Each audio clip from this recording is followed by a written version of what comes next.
This is our first ever bonus episode for the B-side, and in it we get to interview a talented and passionate director and filmmaker, as well as a great actor.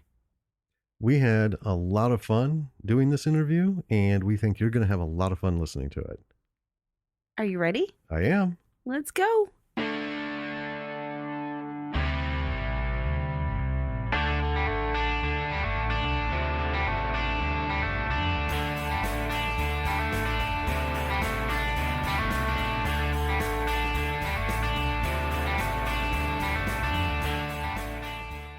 All right, everyone, this is Jim and Danny, and we have on with us Anton Doiron and Karl Sears, the creator of, Anton is the creator of Space Trucker Bruce, our newly most beloved movie that we've come across. It's so great. And Karl is the incredible Space Trucker Bruce. Wow, thank you.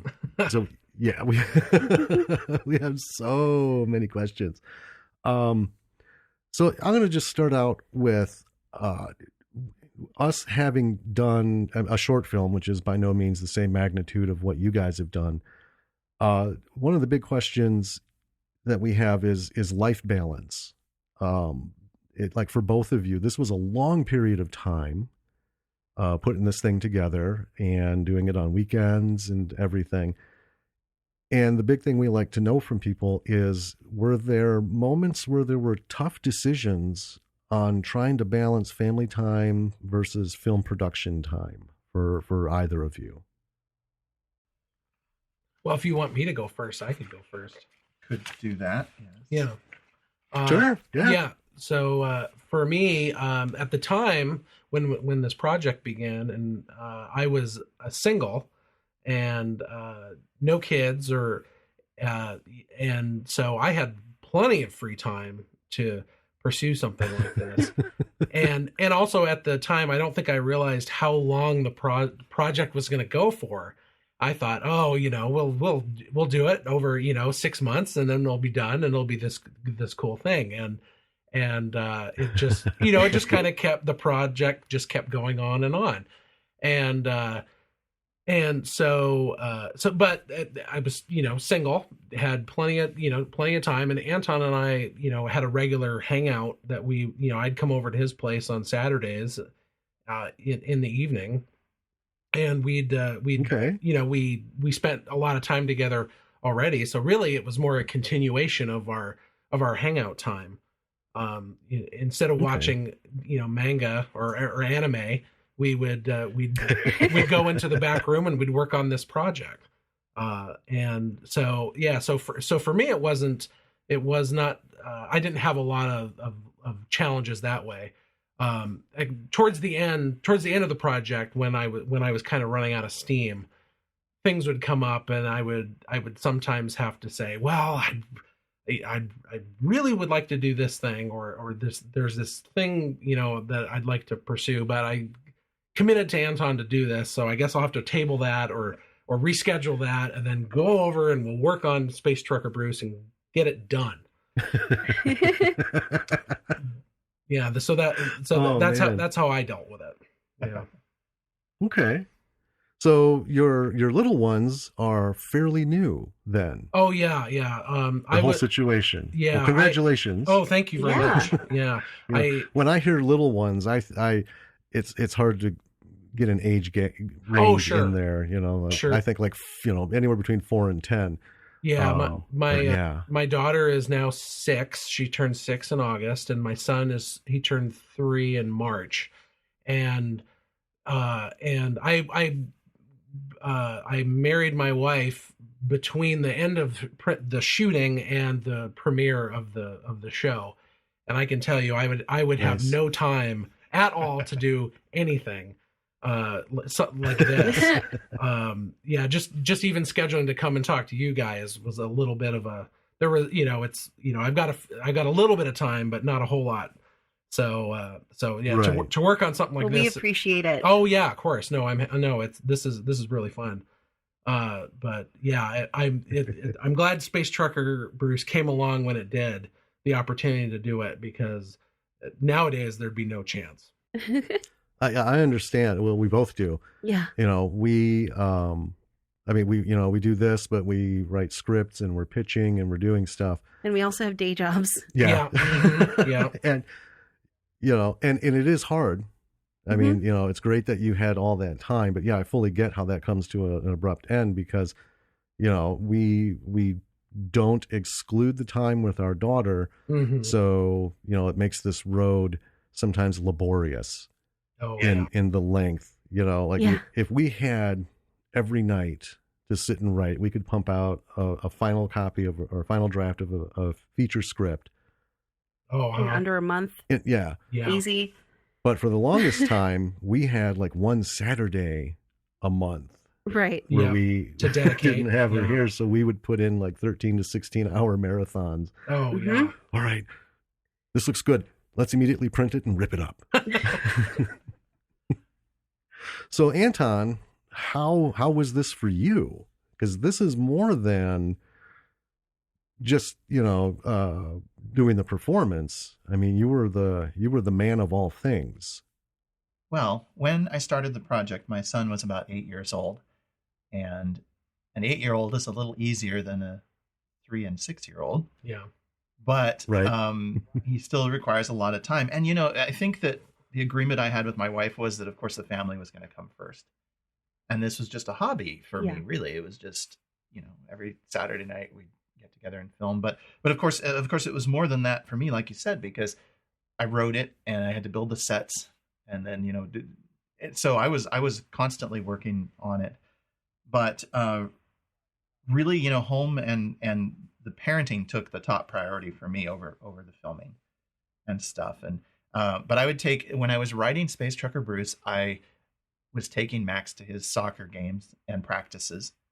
And so when he'd go to soccer practice, it was in indoor soccer in the wintertime, and I would sit in sort of right outside the soccer practice area, and I would type on the script. And then when I was working on the set building, of course, we actually built the bedroom set in his bedroom, so he loved that. Right. And I would get him involved, and we were in that bedroom set. There's a scene where Dorothy is resuscitating Jane Doe, and there's little lights and things moving inside of the resuscitation chamber, and that's Max in there, my son, moving the lights around. Excellent. And there was one time, and I caught this. The only reason I know about this is because we had the camera rolling, and I didn't remember it, but we had the camera rolling, and it's kind of like, it could be an outtake, but Carl and I were getting ready to shoot the scene, and Max was in there. I think he was in the resuscitation chamber because he wanted to play, he wanted to be in there. We're like, okay, be quiet while we film this scene. And he's like, okay. And we're sitting there, we're about ready to go. And all of a sudden we hear this little voice, I farted. And he kind of, we're like, no, be quiet. It's okay. But So yeah, he gassed up the chamber. Yes. For me, I just had to try to. There were all these other, distracting projects that I had, not family related things, but I had a car project that I was working on. I had every now and then I would go off on some tangent where I was like, oh, I'll make that computer program, or I'll write that, or I'll create that little electronic gizmo or whatever. And I'm like, no, I've got to just push that stuff aside and just pause it and not go on every impulsive tangent. And for me, that was what I had to do in order to just keep working, was to say, okay, I'm going to work on this every night, even if it's only for 15 minutes. I'm going to work on this, and I'm not going to do anything else. I was volunteering at the local public radio station, and I quit doing that.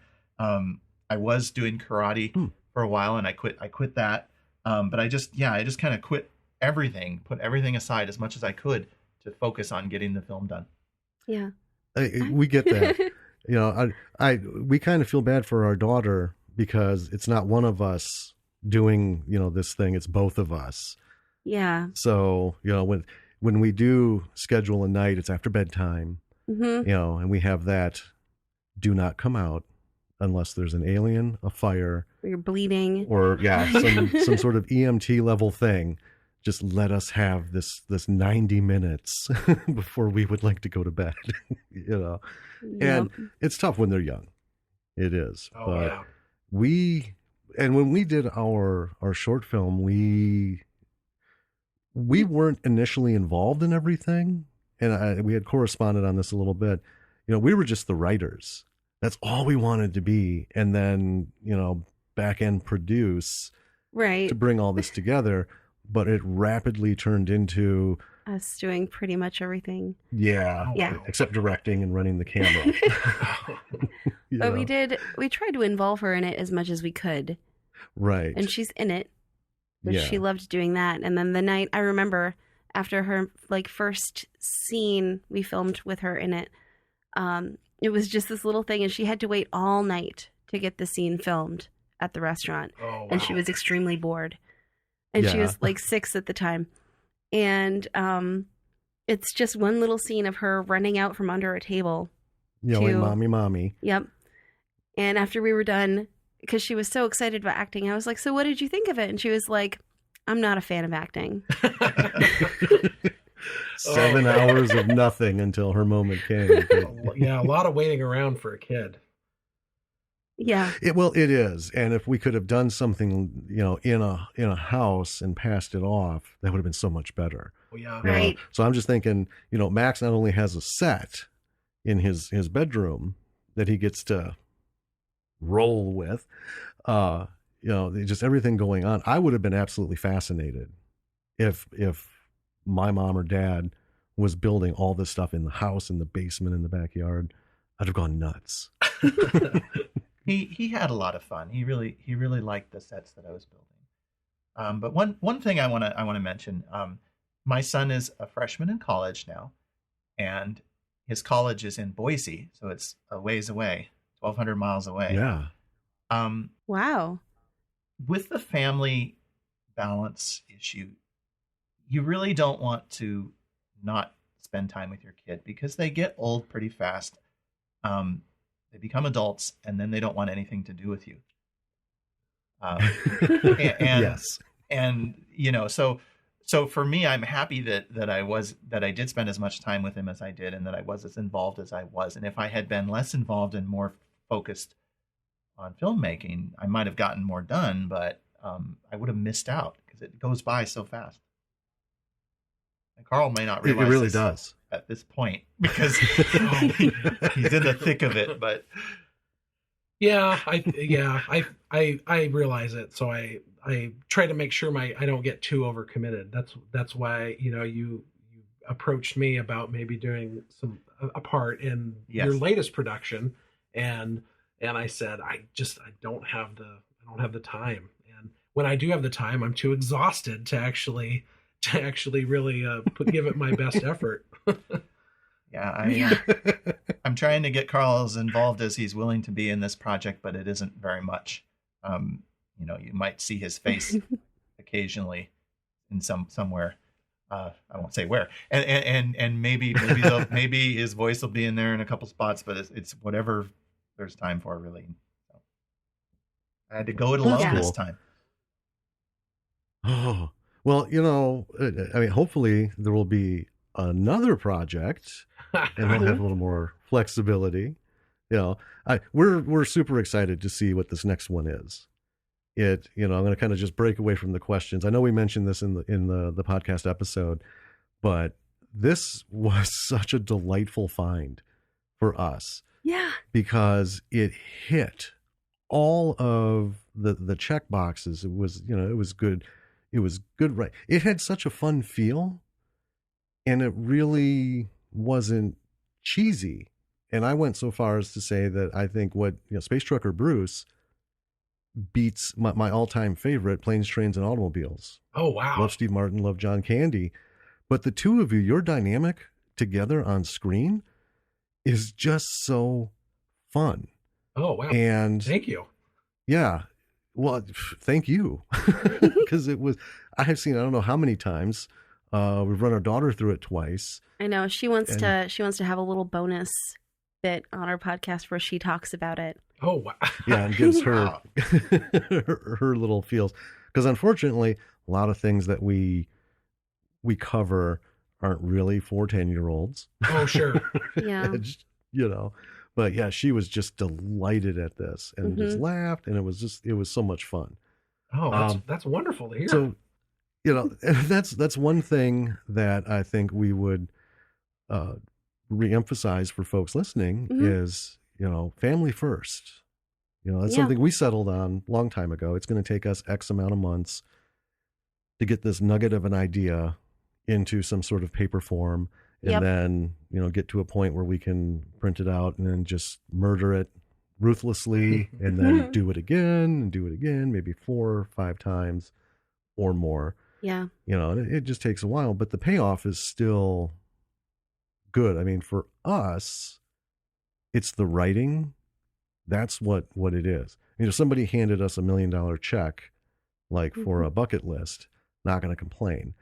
But, you know, the writing is what we've always done and will do.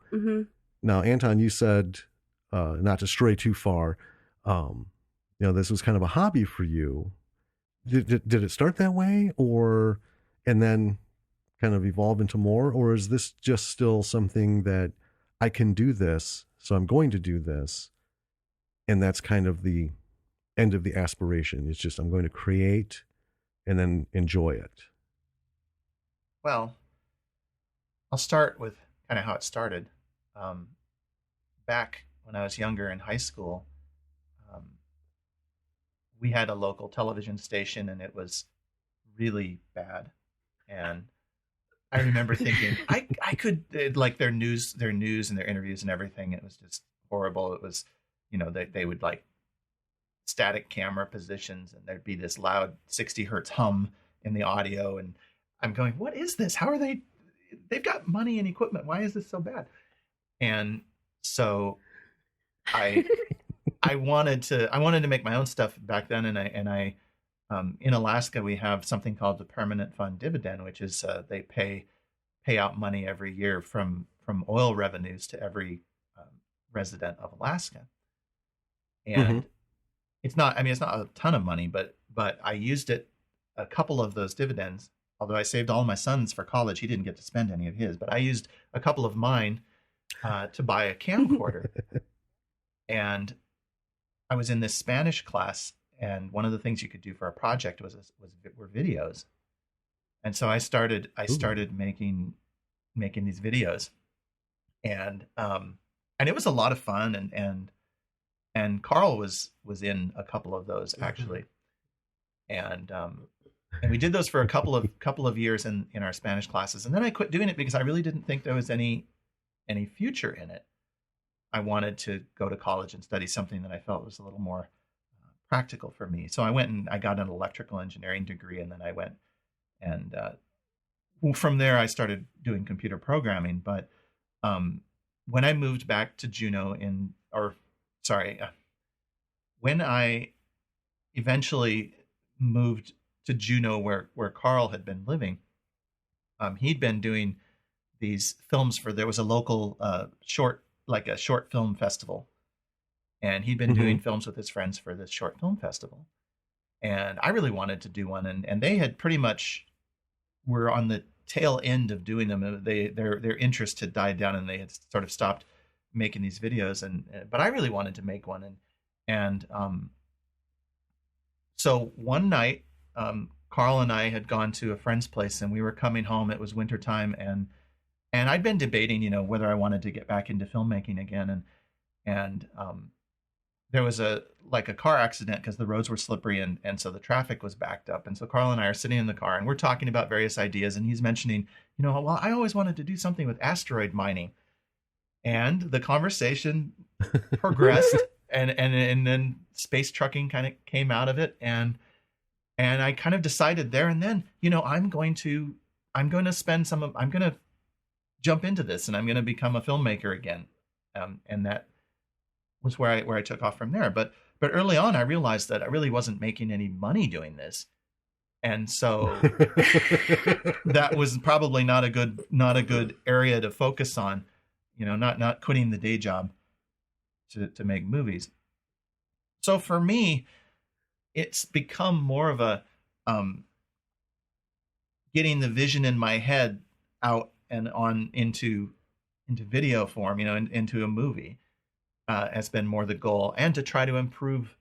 I used to love when I was growing up. I loved Star Wars and Star Trek and science fiction movies that involved space. And so for me, my goal has been to make like the ultimate space movie. And so I have limited budget and I can't make these beautiful sets and things.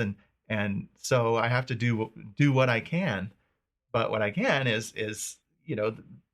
these projects are what I can do. And I can try to get closer to my ultimate goal of making something that's just, super amazing, I guess. Yeah. Well, that is excellent. We did mention in a previous episode that, people who want to live the life of the creative have to be considered mental defectives because there's very few other things out there that beckon you with, I want to give you a life of no guaranteed income, no guaranteed employment, day to day. You have to just hold on, with that anxiety and hope tomorrow will, put some money in the bank. So yeah, it can be, like our film's not going to do anything for us. No. That was started out as a calling card project, but I can get that. Yeah. Now we have a question for Karl. Yeah. Because Bruce is just He's awesome. so awesome. Yeah. And it always starts with the writing, but it also comes down to the actor. It does. And Karl, you were just awesome in this movie. Well, thank you. So you're welcome. Can you give us a little bit more background on what you were doing before Space Trucker Bruce? I know you've mentioned the movies for the film festival. I mean, what was that all about? Another friend of mine is big into videos and movies and very interested in that sort of thing, and he's also very ambitious and had kind of dragooned several of us together to form this kind of a movie club. And so the concept being that we would each pick a project, and once a month we'd have a weekend where we would devote to a shoot, and the shoot would be limited to that day, and then whatever we managed to capture on that day is what would be turned into a project to submit to this local festival. And so there was maybe 10, 11 of us, something like that. I think it was 10 to 11 of us, and everybody worked on their ideas, and we progressed through them. Everybody had decided to do something except me. I was by the end of it, I think I was happy to support people and help and bring ladders and work as a crew member. But I don't think I didn't really have at the time have a story to tell or a real idea that I wanted to pursue. So eventually our group kind of petered out. Projects were finished, and then Anton had moved to Juneau and was really interested in that, but we weren't really doing that anymore. So then this project idea happened, the Space Trucker Bruce idea, and I kind of said, yeah, sure, I got spare time. Yeah, I'll be your actor. No big deal. This isn't a big deal. And then it turned into a really big deal. So that's really how it started. I enjoy science fiction and fantasy and I enjoy movies and books and things like that. But I never had a real desire to be an actor or to produce stuff or to make films or anything. But it was that's basically how it all happened. Excellent. Cool. So how did you build up the character of Bruce in your head once the idea had gotten, off the ground? That actor methodology. Oh, yeah, my methodology. Well, Anton and I had discussed, he had an idea, or at least something he could share with me about the script and where it was going. And with a rough character concept, Bruce is out in space. He's by himself most of almost all the time, and he's kind of nuts. That was kind of our bare bones starting point.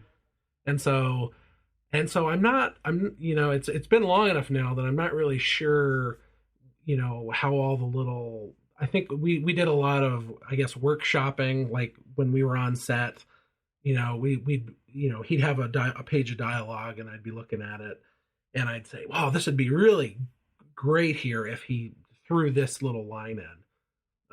Or I would just be playing around with the dialogue on my own, in the corner while Anton was setting up a shot, and I'd be working, trying to get the dialogue down,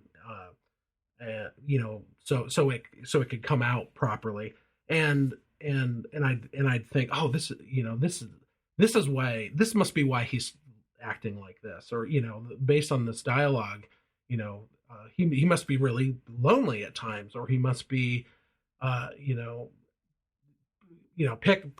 pick one of your favorite aspects of Bruce, and and that's partly, probably how it came out. It was just a lot of me flying by the seat of my pants, really. Well, yeah, that works. How most projects get done. Yeah. Yeah. I'm not sure who is solely or if you're both in part responsible, but I have to say I was like a teenager in love with all of the Star Wars one-liners. Yeah. I think the one-liners, when we'd be doing lines, I would just, I just blurt something out because that's the kind of person I am. And then Anton would say, "Oh, that's great. Let's throw that in there." And then it became kind of a game, I think, as we were doing over the years. What line could we throw in here? Or does that make, would that be funny? And it just kind of became a running gag. And I think you started trying to include those in the script. Yeah. Did you have something to add, Anton? Yesterday you said something about coping. Why Bruce does. Yeah. Why does he cope with, how is he able to cope with being alone all the time? Or the being in space, and the, I'm trying to think now if you can say it better than me, go ahead. Okay. Well, Karl, when he first read the script, he was wondering why Bruce was, doing the crafts with the popsicle sticks, why he was behaving the way that he was. And as we filmed it, Karl realized that what I had kind of intended in the script was that these were Bruce's coping mechanisms for being out there by himself for so long. That the whole Zen space trucker stuff and everything was how Karl was able to deal with a job that would drive most people crazy. Yeah. The Zen thing will always tickle me. I just love the Zen coupled with, and this is how you break someone's elbow. Oh my God. It works so well. Oh, I'm glad you guys like it. That's great to hear. I thought it worked really well because I remember as I was watching the movie for the first time, I was sort of wondering with the way that Bruce was acting, whether it was going to turn into like a weird horror movie. Oh. Because I was like, he seems a little psychotic. And then it did kind of slowly dawn on me as the movie went on. I was like, oh, he's just really lonely. He's just so excited that there's someone here. Yeah, kind of eccentric, very eccentric. Yeah. Yes. What one of the things that we noticed right away were the sets. And they're handmade, but those are sets. But we've seen so many what we call earnest effort films that they really don't put the time in. And example, or they like overly cheese it up.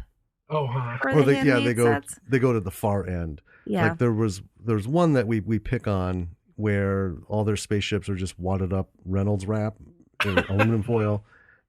And yeah, they taped a little construction paper window on it.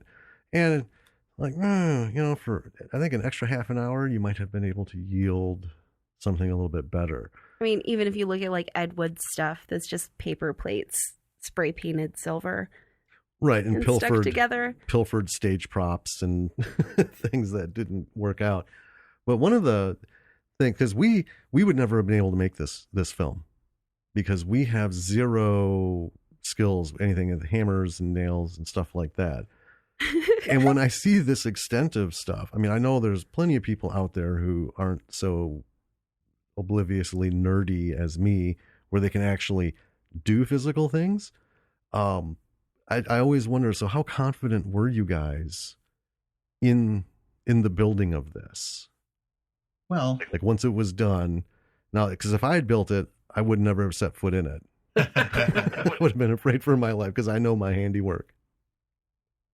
Well, I'll tell you in a second, but that reminds me, on my current project, I needed a little bit of a green screen behind one of the main actress, and I had this piece of poster board, green poster board. It was a foam board actually, so it's rigid board and it's green. And so I taped it up on the wall behind her, and we're doing the scene and we're acting, and all of a sudden we hear the tape start to give way and crash. This no, she's like, and this thing falls on her, but it was very lightweight, so it didn't hurt anything. But yes, that's the only like set collapse that we really had happen, except for the wind incident that I mentioned previously. Right. Yeah. But for me,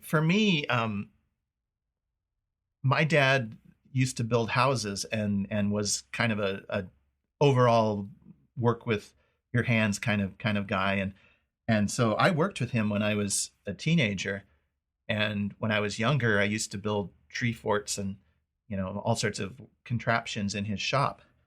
So as far as the building, I was pretty confident with that. And one of the things I did when I was younger was I used to play with cardboard and masking tape. I would make my own toys. I mean, we weren't super poor, but there was a lot of cardboard and a lot of tape, and I started sort of creating these things to play with. And so the sets are really large extensions of that thing I did when I was younger. Very cool. My grandfather taught me all of that wonderful, do-it-yourself stuff. But my grandfather is also the guy who did his own wiring and did all of his fix-its. Good example, he had a bug zapper he got for a birthday. And he hung it in the backyard, and anything larger than a firefly hit it, the TV in the living room would go down to that little dot. And then, whoo. So that's what you'd get if you turned me loose. A mad scientist. Mm-hmm. Yeah, and for me, it was my big thing was effects. I was so anal retentive about all the Star Wars toys that came out that it looks too new. It's not the right scale, and I was 8 and 9 years old, so I didn't quite understand. Well, that's how it has to be done. So he's got a tub of Star Wars toys that he still has them. Our daughter plays with them, but he's got like blood painted on the Wampa's arm, and the ship has got like burn marks on it that he made when he was a kid. I spent hours with movie stills detailing like the Snowspeeder and the Millennium Falcon with the right burn marks, blast marks, melting plastic, sticking wires and stuff in there. And that's fun from an effects standpoint, but highly impractical for anything we're doing. Also super dangerous for a kid to do. Shh. And Karl, did you have similar background in just like hands-on stuff? Yeah, my dad actually worked with computers in his professional life, but when he was younger, he worked as a carpenter. My granddad was a carpenter, and they were pretty handy. I've worked as a maintenance man for about 20 years, and so I'm not, I'm pretty comfortable around tools. I assisted a little bit with some of the sets, but usually I was off, living my carefree lifestyle while Anton was hard at work. And so I think I assisted when the hallway set blew down, getting that shored back up. But yeah, for the most part, all the credit for the sets goes to Anton. That just makes it even more amazing. Oh, yeah. Getting all that done. Oh yeah.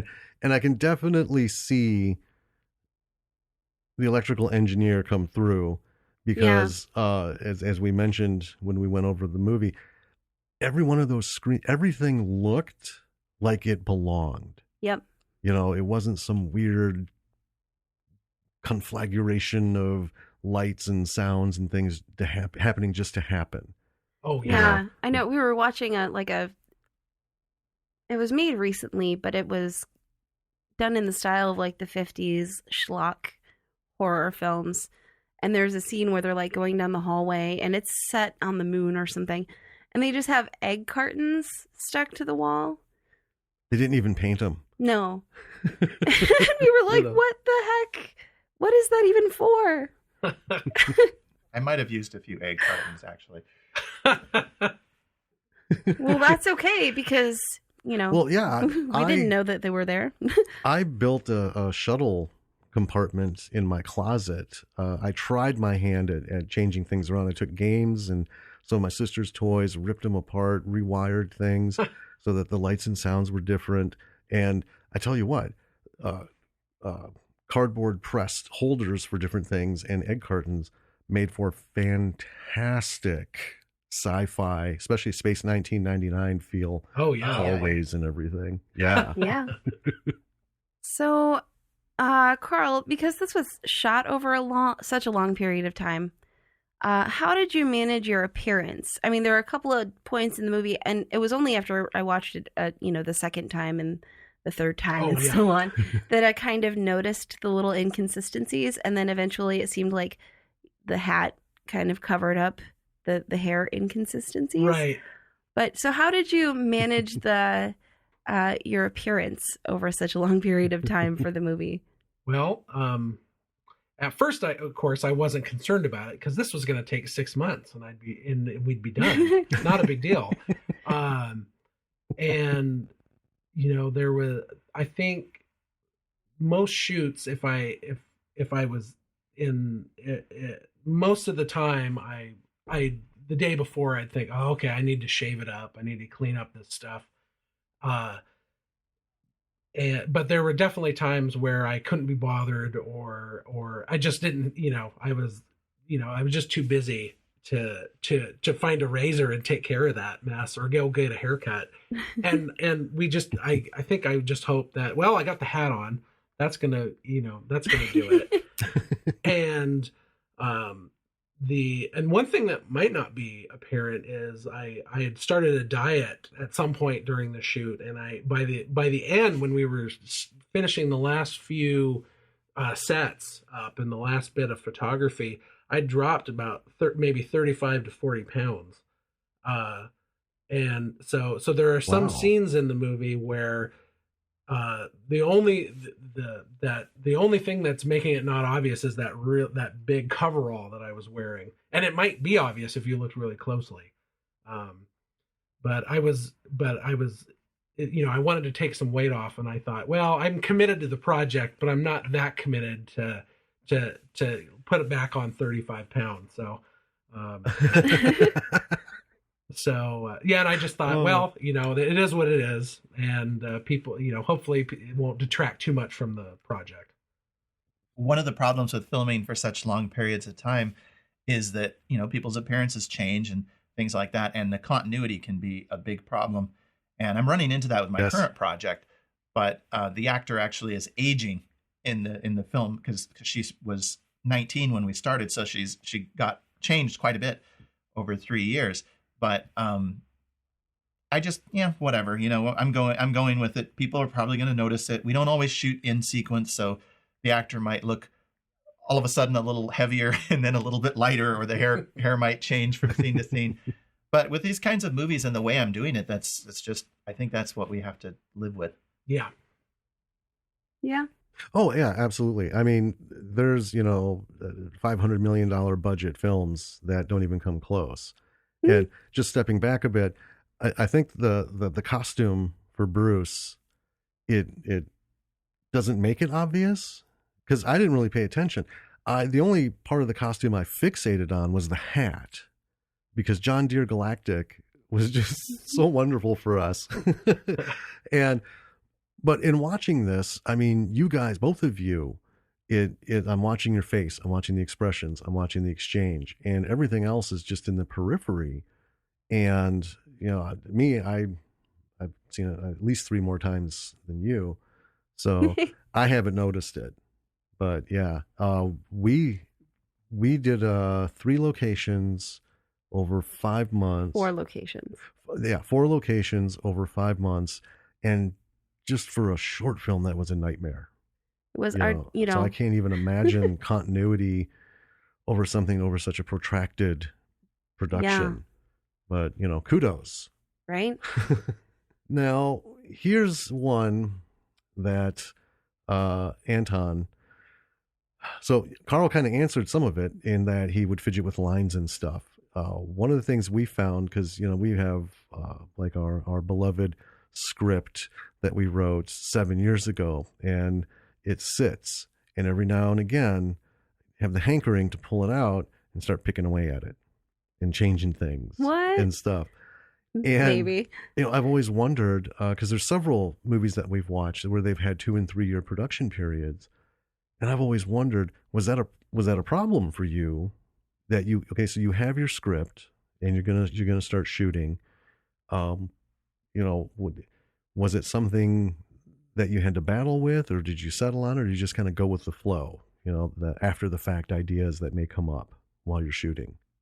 Well, my philosophy has always been, and this is even a little flexible, but my philosophy has always been, it isn't finished until you've filmed it.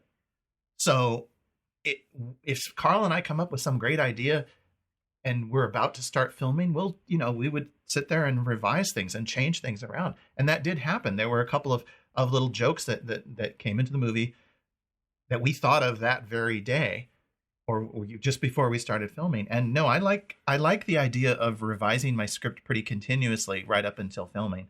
The actors don't like it so much sometimes. Oh yeah, we're going to drop that whole part. We're not doing that. They don't like that. But the important thing is to get the best story out there that you can. And so if you say, oh, it's locked and I'm not going to change it, why are you making that decision? And at least with the way that my films are, why you don't have to make that decision. You can change it at the last minute if you want. Assuming that your set supports what you're going to do, and assuming the actors can that it doesn't totally derail everything, you can do that. Yeah, definitely. I think you can do that. Did you ever run into any point where a cool idea that you had might have conflicted with like something that you'd already done in a set that you've already torn down? Yeah, a scene that you already filmed. I've had that happen maybe a little more with my current project, where something comes to you afterwards and you're like, oh darn it, but I don't have that set anymore. And there, I don't remember specifics, but there were some things with Space Trucker Bruce where it was like, wow, if we only had the bridge set up, we could do this one little piece and it would be great.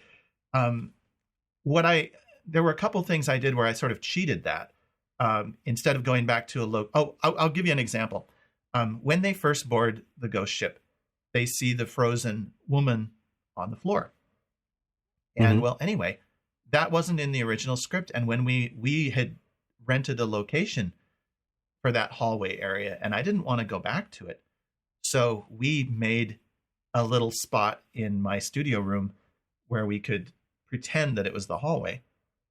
And so we shot that. We shot that like a year later, in a different location, and it worked. It was okay. You can't really tell that it's a different location.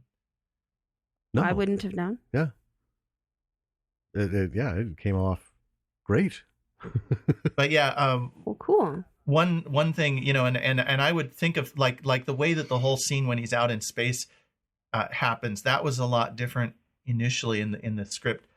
And I was listening to a song while doing dishes one day, and I thought, wow, I know what to do with this. I know I can make this better. And so I frantically rewrote it. And we hadn't filmed using the spacesuit yet, so we were able to change things a little bit for that. But one of the regrets that the problem with, of course, thinking of these ideas after the fact is I was out walking my dog on some hiking trail, after the movie had been released, and then it's too late. Oh yeah.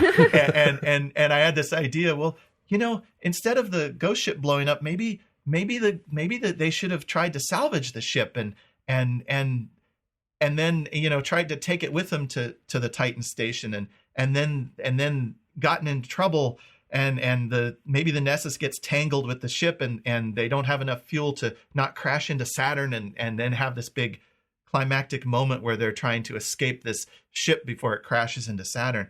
But it was too late for that, of course. Spoiler alert. Yeah. Right. Oh, well, no, I mean, man. I think, Karl, I think people who are listening to this have probably already seen the movie. So You never know. yeah, you might. Well, wanna... In fairness, once this comes out, our episode about Space Trucker Bruce is already out Oh, So okay. we'll have given it away. Got it. because we kind of walk through the movie like step by step. Oh, good. Okay. Yeah. Everybody So, dies. well, and the idea is to get people to see it if they haven't. Hmm. Because if you sat down, if I didn't know you and you just sat down and told me all about this movie, I'd still want to see it. Yeah. And it's that whole independent, that's why we call it the B-side. This is all of the stuff that makes up, more than 85% of everything that's out there for viewing. Mm-hmm. And, enjoy it, live it. And I probably should have mentioned this at the beginning. I think we did mention it in the episode, but this is being done in Alaska. And I say that not as like, oh, it's Alaska. About 20 years ago, I had a position where Alaska was one of my territories, and I would spend 2 to 3 weeks bouncing between Juneau and Anchorage. And, it was interesting being there, knowing there's like a whole country in between me and, the rest of my country. And I know that there's a lot of, particularly because I also had Hawaii. They wouldn't send me to Hawaii, so I only got to talk to my people there. But I just wanted to know, was there ever like a sense of isolationism when you're doing this? This all hit you. I guess I don't know how to word it because it just came to me. Being there, like for us, we're in the middle of the Midwest. We call it the belly button of nowhere. And if it weren't for a website called Stage 32, we'd have no access to the producers and people that we've, over the years, slowly been able to start getting access to. Is that any kind of a sense when you're doing these kinds of things? That kind of being, way out, like your son, Anton, is in college, and the miles, when I think of the miles, I think, oh, well, that's like, Chicago to, wherever. And yeah, it's kind of far. But I just personally felt really distanced because, there's Canada between me and the rest of me kind of thing. And because we feel isolationism here for sure. Right. Wisconsin is not top notch filmmaking. I know. When I lived in other states, I actually had someone say to me, "Oh, that really exists, huh? People really live there." And I'm like, "Yeah." That sounds like what they say about like Juneau. The tourists will get off and say, "People live here year round." Yes, we do. So, Karl and I grew up in Ketchikan, which is south. It's in Alaska, and it's a little bit south of Juneau.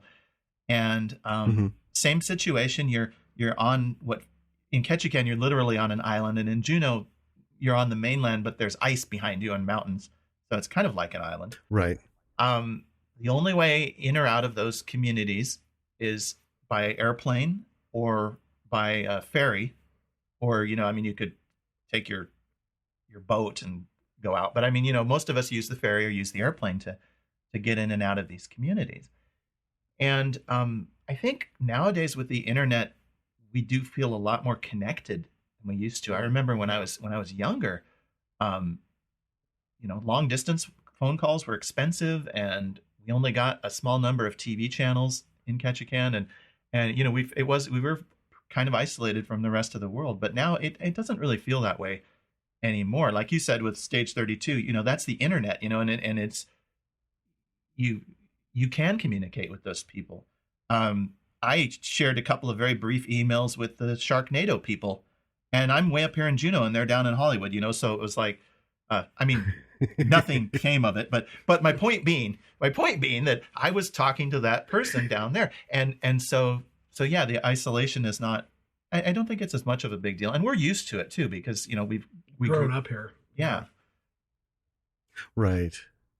Yeah, and getting around up there, I have never flown in so many small planes my entire life. Because I was used to, I'd land in a state and I'd get a car and I could get anywhere I needed to be and then get back to the airport. But yeah, Alaska I loved going there because, man, hands down, beauty is the word of the day. Oh, and yeah. In summer and in winter, I was in love. And I'm a closet hermit. So that's sort of my dream destination one day. Twice a year, I'll have a helicopter bring supplies and then just leave me be with a strong internet connection. Well, yeah, I've seen some of the footage for Anton's newest project, and it's set in the modern world, and the footage is beautiful. He shot it around Juneau, and it's really incredible looking. So I'm excited for him to be able to show it off to everybody. It's a bit of a departure from Space Trucker Bruce because about 50% of the movie is filmed in Juneau and on the hiking trails and areas around Juneau. So it's not all in spaceship sets, although there's plenty of sets. Okay. But it's a mixture of both, which was what my goal was to film about, these regular people in and around Juneau, and out on these hiking trails and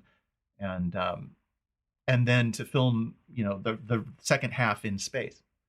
I want to say, as a professional photographer, those opening shots of Bruce strolling down by the lakeside, that was one of the very first things that blew our minds was, man, this is gorgeous. You absolutely know how to capture, because a thing can be beautiful, but to capture it in two-dimensional space and, project it, it was, that's what kind of hooked me, especially. It was like, whoa, I know that place is pretty, but wow, that looks really good. So yeah, I can't wait for this next one. Right. I'm super excited. You'll have to tell us right when it comes out. Send us an email. I will go here and watch it. Okay. I will. It's I've still got about a year of post-production. It's just, you think, I'll be done by 2018. And then, wait, no, that's not possible. 2019. And then, 2020. Maybe 2021. But it was the same way with Space Trucker Bruce. I have to tack on a couple of years for post-production onto my time estimates. Otherwise, because I'm just so off. Right. Well, and we exchanged in an email, I've kind of shared a little of my woe with you on, this is a short film, but it's 4 years in the making in post-production. Oh, our Alice. Yeah. Yeah. And, I fully get how you can only do so much at a time and the things you want to do. They take the time that they take. Mm-hmm. Oh yeah. And, and you're not just the conductor of the orchestra. You're running into each chair, jamming an instrument, and running to the next and running to the next, trying to keep it all in time. That's marvelous. But yeah, and we try to get that through to people. So it's going to be good for them to hear this from someone who's doing it besides us, complaining about it, is that these things take time. Independent filmmaking is not, okay, we got 6 months. And then in month 7, bam, it's a Chinese theater. It doesn't work that way, Yeah, it's when you have less people, it takes more time to do this because you're doing everything. So yeah, definitely. Yeah. Production stories, Karl. What are some memorable things that happened other than, Max filling the rejuvenation booth with gas? Right. Yeah, the restaurant scene was pretty. It was kind of an epic thing. There were a lot of extras there. Anton had rented the place, and and an interesting thing is the character Katie, played by Cachet. She Bruce had been mooning over her this entire, the entire script. He's mooning over her and constantly referencing her. And Anton had the bright idea while we were doing the setup for this is Bruce should finally kiss Katie. He should make a move. And I immediately, the first thing I thought was, I'm not ready for this. I don't know that I'm ready to do that. And I did a panic breath check. Like, is this going to be horrifying? How's Cachet going to feel about this? Is she going to want to, give me a big old smooch? And Cachet's a trooper. She was up for it, and she thought it was a good idea. And so I had to calm myself down a little bit. And we still had some shots to set up or some prep work to do. And so I was thinking about it, and I realized Bruce has been mooning over this woman this entire time. And this is a great like arc for him. He's actually finally, he's always talking about, he's taking action and making it happen. And I thought, man, I think the audience would really, like this moment. And it was, and so we shot it, and it was, Anton wasn't exactly sure, I think, how to shoot the actual close-ups. And so, unfortunately, Cachet and I had to kiss several times till he was happy with the shot. And it was kind of nervous and giggly and funny. So it wasn't bad, but it definitely had my heart going the whole time. That was probably the most excited and nervous I was the whole shoot. Yeah. And especially to have that sprung on you at the last second. Yeah. Oh, yeah. No prep, nothing. Just, hey. Intimacy on film is like hard enough as it is. Oh, yeah. Yeah. So, but I think it works really well. And yeah. And I'm really happy you came up with that idea. Yeah. It worked. It's a lovely moment in the film. Well, yeah, you cheer Bruce. Yeah. Like, finally, man. Get it. Get it. Yeah. Live in that moment and take it for yourself. Right. All right. Well, thanks, Karl. Yeah. Thank you very much. I very much appreciate it. Oh, yeah. Mm-hmm. And, we seriously hope that as the constraints of child time, as we call it, family time, yeah, start to loosen up, I think audiences will just love to see more of you in whatever capacity you can give. And very kind. I just wanted to say this, and this is kind of, this is sort of Anton's field, but I would kill a dozen people to get my hands on a Space Trucker Bruce action figure. For real. If that ever happened, Karl, could you live knowing there's a 7.5-inch version of you in households across the country? I think I could live with that. Yeah, that'd be. I'm still. It's still kind of surreal that this project is out there and that people can watch it, and it might be out there forever. It'd be amazing to think that somebody decided that they should make a toy out of me. So we might have to make some phone calls. Yeah, right. We'll set them next. We'll set them next to our stool. We've got Aaron Yeager and Wolf Cop sitting on a stool out in our living room. We'd put him there. Yeah, a place of honor. Thank you. Absolutely. Right? Well, Karl Sears, Space Trucker Bruce, the Big Bruce Man. We very much appreciate your time and that you've given us. And we will return the favor by not keeping you 1 second more. I appreciate it. My wife does too. Well, good. Yeah, I don't want to be on that list. We'll tell her thanks for sharing you with us. Oh, of course. It was a lot of fun. Thank you. we had the question of basing a script on your list of knowns.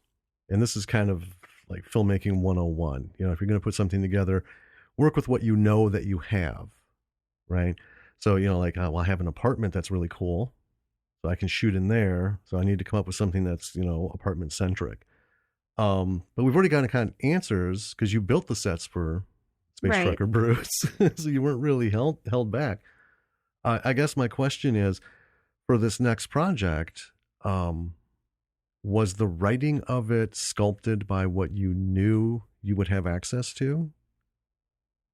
Yes, I think when I started out with Space Trucker Bruce, I really didn't know what I was going to be capable of doing. And I mean, I had a rough idea. I wasn't building in, you know, huge cathedral-like sets. And I said, okay, I've got this room in my house and I've got that room. I've got my backyard. You know, I kind of took stock of what I had. And of course I knew that that the sets were going to have to be very simple, you know, made with cardboard and tape and that kind of thing. It did factor into my current project, but I also did something bad with my current project. When I was writing, I want to say I threw in the kitchen sink. I'm going to do this and that, and we'll you know, well, what about this scene, and you know, I'll do something with a spacesuit. Oh, and I'm going to build this, you know, articulated robot with animatronic stuff in it and everything like that. And so I was a bit too grandiose, I think. And it's costing me a lot of time, and I've had to cut some things out too. But so I maybe went the other way. I went tried to do even more than what I might have been capable of, and I may scale this back for the next project. But when I was working on Space Trucker Bruce, though, it was really I knew that I knew that, you know, I wanted to limit the number of sets, and I knew what locations had to be practical ones, and there was a neat hallway at my son's school, so I thought, well, I could probably rent this and use this hallway. And it was kind of, you know, going around town thinking about what I could use, what it was going to cost. The restaurant scene, I didn't even know if I could rent the place where it was or not, but I wanted to. They had this big long bar, and it was, you know, it's kind of an interesting room. And originally we shot the restaurant scene at another place. I rented like a sort of a banquet hall thing, but the scene didn't turn out very well. And so I reshot it when I found out that I could actually rent the place that I wanted to rent. Oh, nice. Yeah.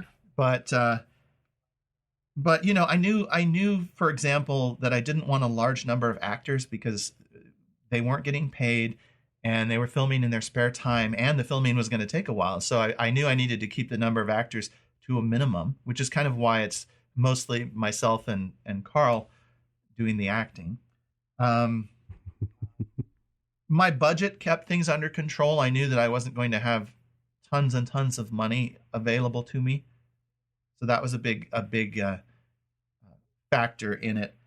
And you know, there were things when I was writing the script at first. Like I said, at first I didn't really know with that movie, but with my current movie, except for my tendency to want to throw in the kitchen sink, I did keep. You know, I in the back of my mind, I think I know what I'm capable of doing, and I pushed that a little bit, but not too much. I had thought about, you know, a helicopter shot for my current movie, and I had ruled it out because I was like, okay, well, we have a lot of helicopter tourism up here, so there's lots of helicopters flying around. But I figured, you know, Right. the money, and I didn't know anybody who was involved in the helicopter tours. And then towards the end of filming, one of my coworkers said, "Oh, I know such and such who runs the helicopter tour companies. Do you want to use a helicopter?" And I decided against it, but all of a sudden I had this option to use, you know, to possibly use a helicopter. Nice. Did you, going around looking at all these locations, I need to ask this. Did you feel strange asking people, hey, can I rent this space? And I guess I don't know what the spaces actually were. Because like poor Danny was driving around the city. We were scouting bathrooms. Right. There's She vital bathroom scenes in the short movie that we put together. And so because all of the other production members of the company were male, I was the only one who could go around to different bathrooms in the city and surrounding area. And with my phone, I would have to like take a little video of the bathroom kind of to give them the layout, because it would be weird if Jim or Asa or, you know, John or anyone were to go into like a women's bathroom somewhere and just like film it. Right. Yeah. No guerrilla filming. So then I had to, we found the one that we wanted, and I had to figure out how to get a hold of the company that owned the building. Right. It was this really weird situation, and I had to compose. I felt it like it was the weirdest thing in the world for me to compose this email to be like, can we rent your bathroom After hours. after hours for a night of movie filming? And how much would you want for that? It was very awkward. And then I don't think that we did manage to rent it, but I don't think he communicated it to anyone. Because while we were filming, a cleaning person came in and just started cleaning without any real regard to That's one there of the being funniest. like 16 people stuffed into this little 2-stall bathroom. Yeah, that's one of the funniest production stories that we have. Is in the midst of chaos. This was the scene where everyone forgot to bring the sound equipment, and so we had to use the microphone on the camera. And we're already dealing with this nightmare. And yeah, we've got 12 people packed into this bathroom trying to stay out of shot. And all of a sudden, like parting the Red Sea, this cleaning woman just comes right in the middle of filming, goes in, does her job, and walks out. Without a word to anyone. And we were all just, what just happened? It was a weird sense asking people to use their space. Did that factor for you at all, or are you just really comfortable, you know, hey, this is what I need to do and this is what I want to do, what can we work out? I think for me it was almost the opposite, and I don't know if this factors into it or not, but when you're from Alaska and you travel to the lower 48 and you interact with people, when you say, oh, I'm from Alaska, people go, "Ooh, you're from Alaska." It's the Alaska card is kind of what I like to refer to it as. And so, like my son's goes to college, and I said, "Well, you know, just tell them you're from Alaska." And their eyes, you know, people's eyes light up when you say you're from Alaska. And so, so I think I felt like with making a movie, I think when you approach somebody about renting a location because you want to make a movie there, you want to film something there, I think of that like the Alaska card, where I think people are their eyes are gonna light up. You're not renting their bathroom to, you know, do some, I don't know, some weird thing. You're renting it to make a movie. Everybody knows what movies are, and they all think it's exciting and you know, exotic. And so whenever I go to a location and I want to rent it to make some kind of a movie, I expect that when I say that, people are going to go, "Ooh, a movie," you know, and I think that makes it a lot easier to ask for locations. I would think so. We get a look that basically says, I know. "Are you mental?" Yeah, and why? Like, Yeah. that's the response Why? that we get, Why? which is really interesting. You know, we have beer and cheese. We don't do film. Yeah, that's funny. What are you That's doing? not the way it is up here. Everybody gets excited about it, and they you know they ask you all these questions about what's your film about? You know, what are you doing? And but I had a similar experience when I rented the restaurant. I don't think the owners had told the people at the restaurant that I was renting it, and I show up, opening the door, hauling in a bunch of, you know, film equipment, and the waiters and everybody are like, "What are you doing?" But they checked with the owner, and fortunately, you know, we got permission. You know, we had permission, and the owner told them it was okay. But yeah, there's, you know, this look of confusion when you show up with all your gear. I believe. Yeah, the first day we shot at the restaurant, we had to make handwritten signs and post them because the restaurant's in a old house on a hill. We had people coming up to the door because there was so Yeah. much activity going on in and out. They thought they were open. Yeah, they were like, We "What's had a going few on?" people walk in. I turned the corner. I'm like, "Who are you?" We have like 10 people in this production. You're not two of them. Yeah. The restaurant that we had, I mean, luckily my aunt owns it. And so she allowed us to film there. So, and that kind of informed when we were writing the script. We were like, well, we have a restaurant. Yeah. What can we do with this? Nothing with the bathroom, hence that nightmare. Yeah. Well, I think the like summary question we want to ask is, because, you know, at the end of each episode, we pick things for people who are starting out and doing, you know, small scale stuff. stuff you can learn. Yeah. And, you know, things that were done great and where to focus on. You know, my big thing is craft services, feed the people. But what lessons from Space Trucker Bruce did you take into this next production? And, you know, what would you say to those listening that are, you know, doing the same kind of thing?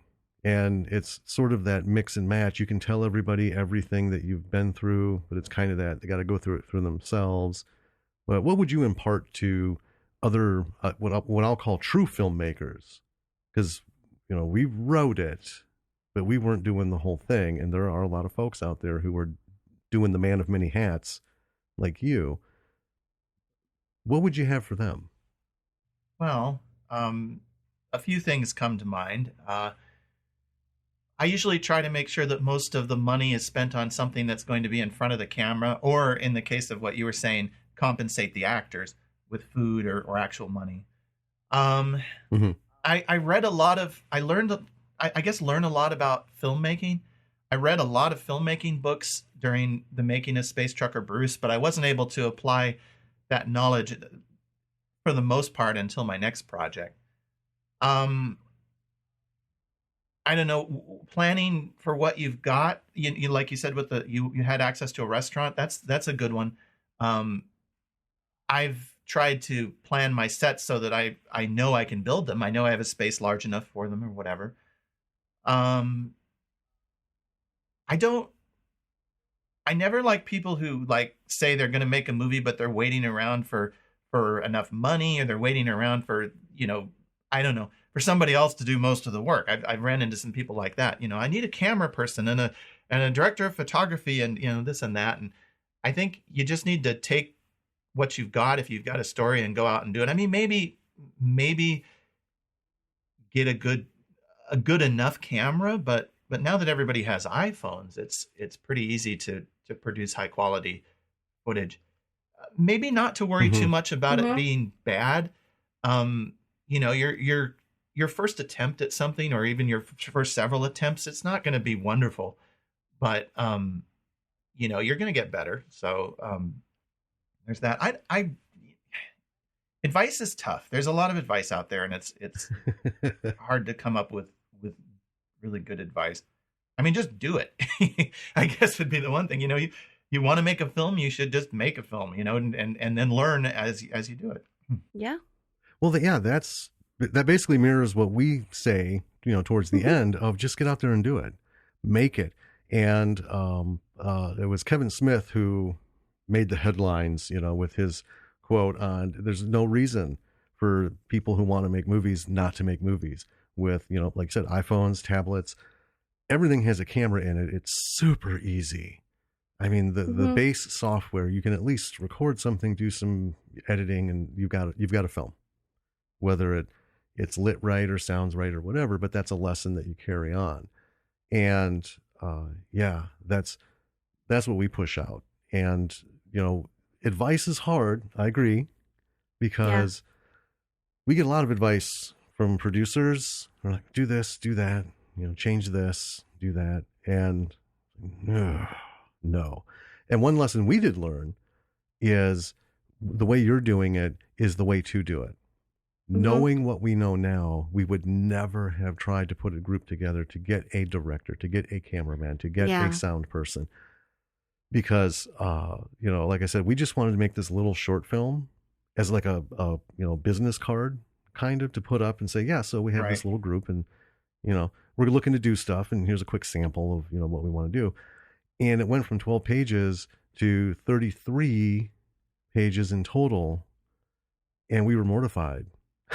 It is. It was kind of like that short. I don't know if you've ever seen it, but it's like a writer and 3 script editors walk into a bar, If you haven't, you should watch it because it's very entertaining. But Okay. Yeah, type it in because it's awesome. yeah, like workshopping the script ended up being this whole thing. And yeah, I guess, yeah, advice is hard. A lot of the lessons you do learn, you just have to kind of learn yourself and bring them into your next thing. Well, and I sometimes wonder with advice if it would work, if what I've done would work for other people, if some of the things I've learned would be applicable to other people's projects.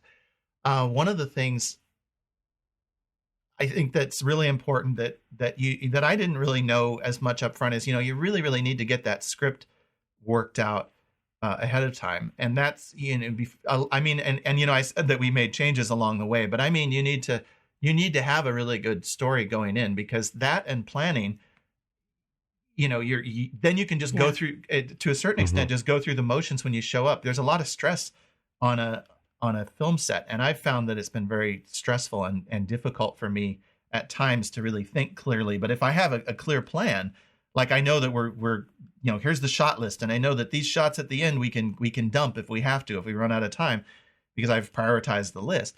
And that kind of planning, and then also having the story really worked out pretty good, so that if you come up with great ideas, that's awesome. But if you just film what's on the script, if you don't have any ideas that day, then you're still okay. What else? But yeah, but like a good example of something that I do that maybe isn't so great is, my sets are very simple, and they're made out of paper and cardboard, and they're not super fancy. And I mean, I wish they were fancier. If I had the money to build super awesome sets, I would. But should that stop you? See, I didn't let it stop me. I'm like, I want to do the story anyway, and so I'm going to build what I can and make this movie. But there are people out there who they've either started watching it and quit because, oh, this is just too bad looking for me. It's too primitive. I don't want to look at these cardboard sets.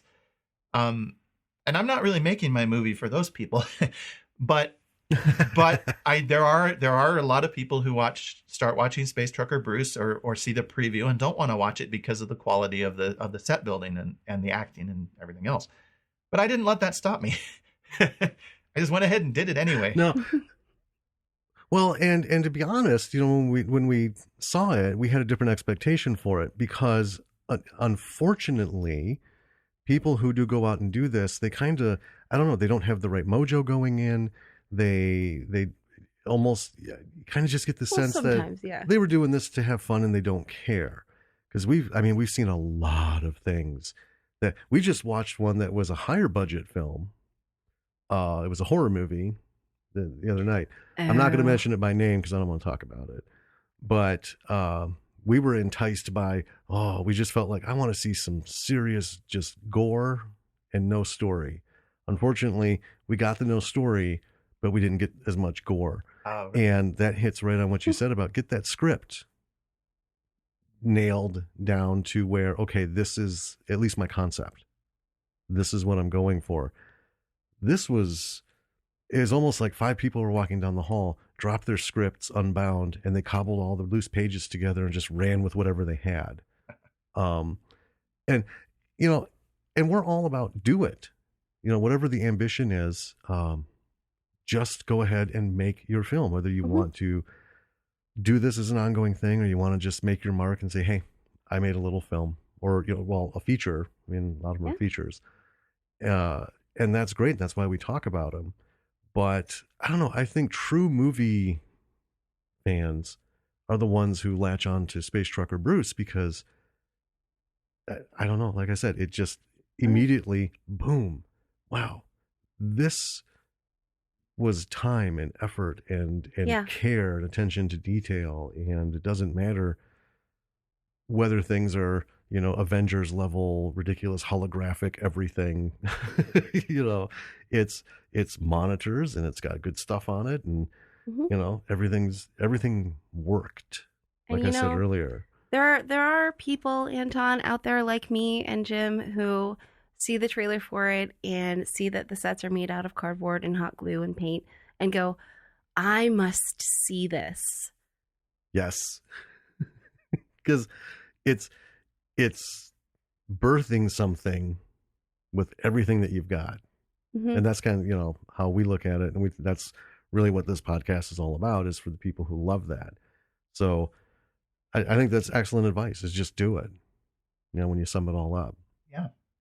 I think that's probably enough questions for now. We've taken up almost an hour and a half of your time. But it's been really good information. Yeah. I mean, yeah, And it's been this is super what fun. it's about. And really rewarding talking to you. Oh, good. Do you have anything that you would like to plug in the podcast? Well, my new movie is called Girl Yeti in a Spaceship, and I'm still doing the post-production on it, and I feel like it's a year away, so I don't really think I want to start promoting it yet. However, there is a Facebook page. I think you can search for Girl Yeti in a Spaceship, and it should come up. There's also one for Space Trucker Bruce. And I post a lot of information, behind the scenes videos, pictures, and there's a lot of good stuff on there. So yeah, check it out. Absolutely. And this will be, those links were included with the review episode Mhm. in the show notes, folks. So if you breezed by that, go back on whatever platform you're listening to, and those web addresses and everything are there. And we can pop them into this one too. Yep, they'll be on the show notes for this one, as well as a reinforcement to it. So we have had the privilege of talking with, I'm just going to call him the Anton. We're going to elevate you to that almost I like that. share. Is it? Yeah. Seriously, a true filmmaker who did it all and is doing it all again, and gave us Space Trucker Bruce, and it's magnificent, folks, as you've heard. So Anton, thank you so much for giving us your time. Yeah. Oh yeah, well, thank you. Yeah. And we look forward to updates, because we'll share what we can with everybody. Mm-hmm. Well, yes, I will. Do it. We will. I will let you know what's going on with my new project. Yes. Awesome. All right. This is Jim. And I'm Danny. And we are Bravo for the B-side. So, all right, B-siders, we'll see you in the next episode. Yeah, we will.